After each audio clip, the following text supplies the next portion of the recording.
613 ადამიანი, საიდანაც 63 იყო ბავშვი, 106 ქალი, მათგან 70 მოხუცი.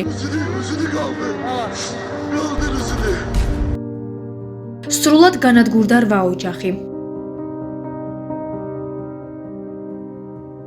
განსაკუთრებული სისასტიკით მოკლეს 56 ადამიანი. დასახიჩრდა 487 და ტყვედ ჩავარდა 1275 ადამიანი. მოგვიანებით კი გაათავისუფლეს 1165 მძევალი. 150 ადამიანის კვალი კი სრულად დაიკარგა.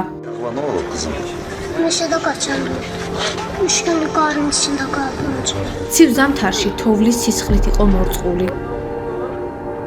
1992 წლის 25-26 თებერვლის ღამეს რუსეთ-სომხეთის გაერთიანებული შეიარაღებული ძალები თავს დაესხნენ აზერბაიჯანის ქალაქ ხოჯალოს, რომელიც ისტორიაში ხოჯალოს გენოციდის სახელით შევიდა.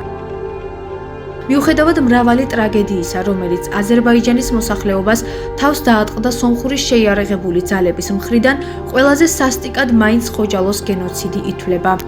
ეს არის ყველა საერთაშორისო სამართლებრივი ნორმის დარღვევით ჩადენილი ტრაგედია, რომელიც არა მხოლოდ აზერბაიჯანელი ხალხის, არამედ კაცობრიობისა და საერთაშორისო მშვიდობის წინააღმდეგ იყო მიმართული.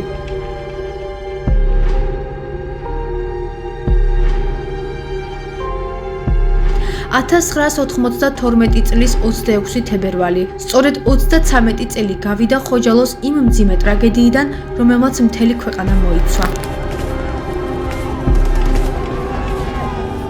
ხოჯალო და ყარაბაღის სხვა ქალაქები, რომლებიც 28 წლის მანძილზე ოკუპირებული იყო სომხეთის მიერ, დღეს უკვე სრულად გათავისუფლებულია.